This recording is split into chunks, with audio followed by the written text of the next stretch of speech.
तारीख 16 नवंबर 2024। जगह पाटन गुजरात का धारपुर मेडिकल कॉलेज। माहौल खुशनुमा है क्योंकि कॉलेज में नया सत्र शुरू हुआ है। सत्र के पहले दिन अलग अलग क्लासेस के कुछ व्हाट्सएप ग्रुप्स बनते हैं। इन्हीं में से फर्स्ट ईयर स्टूडेंट्स का भी एक व्हाट्सएप ग्रुप है जहां पर एक मैसेज फ्लैश होता है। मैसेज में कहा गया, सभी को रात 9 बजे अपने अपने हॉस्टल ब्लॉक में इकट्ठा होना है। यह भी बताया जाता है कि वहां आकर सभी को अपना अपना परिचय देना है, यानी खुद को इंट्रोड्यूस करना है। लेकिन शर्त यह थी कि इंट्रोड्यूस करने से पहले उन्हें 3 घंटों तक खड़े रहना होगा। जाहिर है मैसेज आया था तो स्टूडेंट्स को इकट्ठा होना ही था। सो लगभग 10 से 11 स्टूडेंट्स इकट्ठे हुए भी। फिर इन सभी स्टूडेंट्स को 3 घंटों तक खड़े रहने के लिए मजबूर किया गया। इस बीच उन छात्रों को कथित रूप से न तो चिल्लाने की न ही रोष जताने की आजादी थी।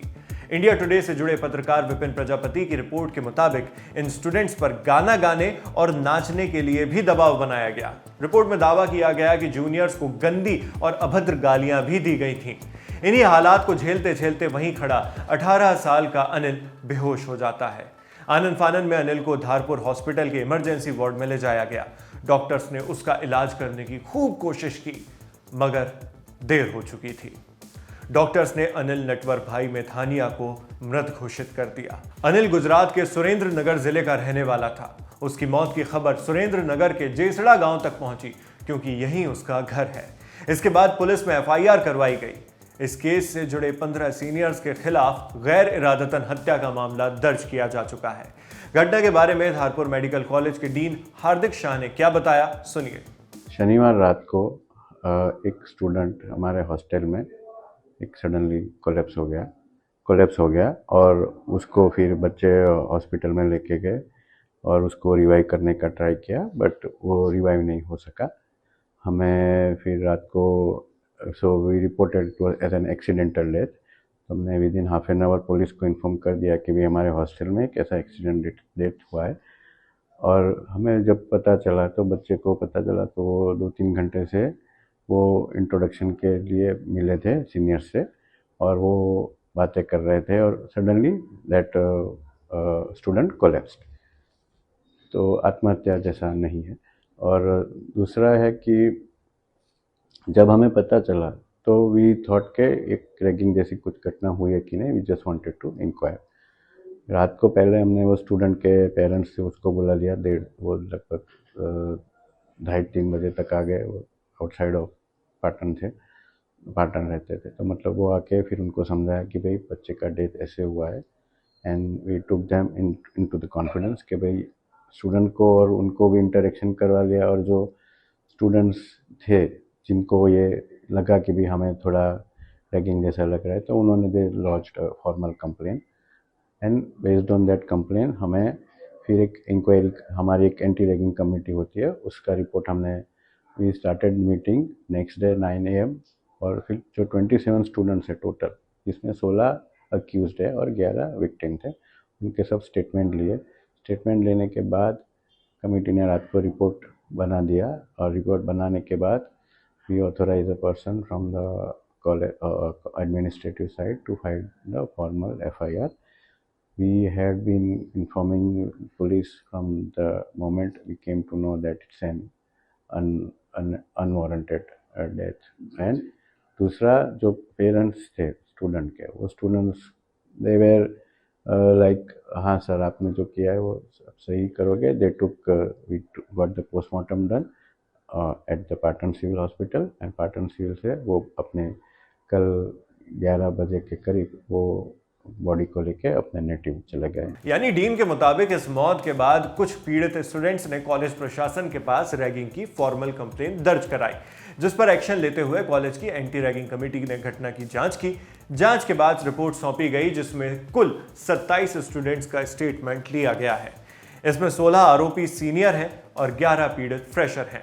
मगर सवाल तो यहां पर यह भी बनता है कि अगर कॉलेज में एंटी रैगिंग कमेटी है तो क्या वो इस घटना के वक्त सो रही थी?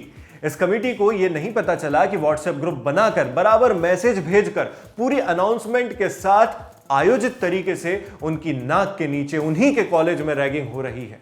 कॉलेज प्रशासन की नींद तब जाकर उड़ी जब एक लड़के की जान चली गई और अगर घटना का इतना ऑर्गेनाइज्ड वे है तो संभावना है कि पहली बार तो ऐसा नहीं हो रहा होगा। हर चीज का एक सिस्टम बनने से पहले बार बार रियाज करना होता है, तो पता तो यह भी लगाया जाना चाहिए कि इससे पहले भी क्या इस तरह से रैगिंग हुई है तो तब बच्चों को क्या क्या झेलना पड़ा, क्योंकि ये कोई दशकों पहले की बात तो है नहीं। बात 2024 की है, जब एंटी रैगिंग एक्ट को बने 15 साल बीत चुके हैं। अभी भी ऐसी खबरें सामने आ रही हैं, ये चिंताजनक है। और ये हाल ही में रैगिंग में हुई कोई पहली घटना तो नहीं है। यूनिवर्सिटी ग्रांट्स कमीशन यानी यूजीसी की आंकड़ों के मुताबिक 2018 से 2023 के बीच 25 से ज्यादा स्टूडेंट्स की जान रैगिंग की वजह से गई है। इनमें सबसे ज्यादा मामले महाराष्ट्र और तमिलनाडु से आए हैं। यूजीसी के चेयरपर्सन जगदीश कुमार का कहना है कि मृतकों में ज्यादातर स्टूडेंट्स इंजीनियरिंग और मेडिकल कॉलेज के थे। रैगिंग के खिलाफ यूजीसी ने कुछ रेगुलेशंस बनाए हैं जो स्टूडेंट्स और पेरेंट्स दोनों के लिए जानना जरूरी है। अगर आपके इर्द गिर्द भी कोई स्टूडेंट हैं जो इससे परेशान है तो आप भी जरूर सुनिए। इन रेगुलेशंस में यूजीसी ने रैगिंग को परिभाषित करते हुए उसके लिए सजा के बारे में भी कुछ बात की है। क्या है रैगिंग की सजा? आरोपी को सस्पेंड या फिर 1 से 4 सेमेस्टर के लिए रस्टिकेट किया जा सकता है। रैगिंग करने वाले का एडमिशन कैंसिल किया जा सकता है, साथ ही उसे किसी और इंस्टीट्यूट में एडमिशन लेने से भी रोका जा सकता है। आरोपी को एग्जाम देने से भी रोका जा सकता है या फिर इंस्टीट्यूट उसका रिजल्ट भी रोक सकता है। रैगिंग करने पर कॉलेज आपको उसके हॉस्टल से भी निकाल सकता है। रैगिंग करने वाले पर 25,000 से 1 लाख रुपए तक का फाइन लगाने जाने के भी प्रावधान इस रेगुलेशन में दिए गए हैं। ये सारी सजाएं इंस्टीट्यूशनल लेवल पर देने की है, यानी कॉलेज लेवल पर। लेकिन अगर कॉलेज इस तरह की कार्रवाई करने में नाकाम रहता है तो खुद कॉलेज के भी खिलाफ यूजीसी एक्शन ले सकता है, जिसमें संस्थाओं की मान्यता रद्द करने से लेकर उस पर पेनल्टी लगाए जाने तक के प्रावधान है। ये तो बात हुई यूजीसी के रेगुलेशंस की, मगर इस पर सरकार का कानून भी है, रैगिंग रेगुलेशन एक्ट 2009। इस एक्ट के अंतर्गत रैगिंग के खिलाफ सबसे कड़ी सजा 3 साल तक की कैद है। इस कानून से देश के किसी भी कोने में रैगिंग एक बड़ा अपराध बन चुका है। मगर क्या कानून बना देने से रैगिंग बंद हो जाएगी? अहम सवाल है। आप इस खबर पर क्या सोचते हैं, हमें कमेंट सेक्शन में लिखकर जरूर बताएं। आपके लिए इस वीडियो की स्क्रिप्टिंग की थी हमारी साथी वैष्णवी ने। मेरा नाम है शेख नावेद।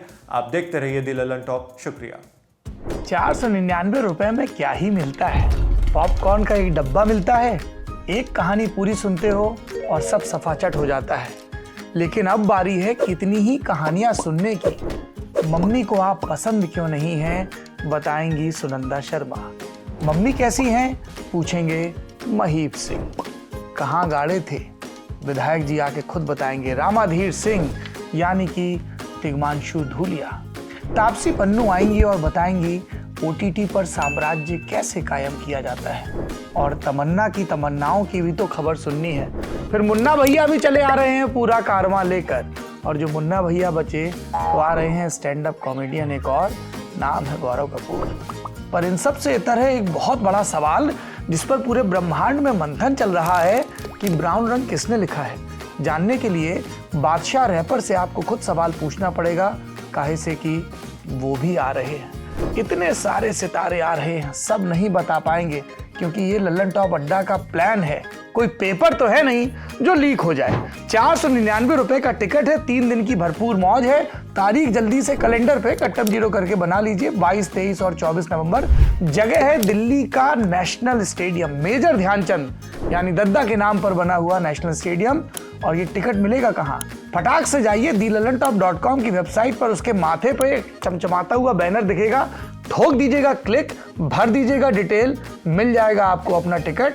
और मिलेंगे हम जो इस टिकट के उस पार की दुनिया, किस्से कहानों की, तजुर्बों की, ज्ञान की दुनिया को आपके सामने परोसेंगे। बहुत सारे सवाल होंगे, बहुत सारा गाना, बहुत सारी मस्ती और बहुत ही लल्लन टॉप किस्म के अनुभव। तो आइए लल्लन टॉप के सालाना उत्सव में लल्लन टॉप अड्डा में आपका भरपूर स्वागत है।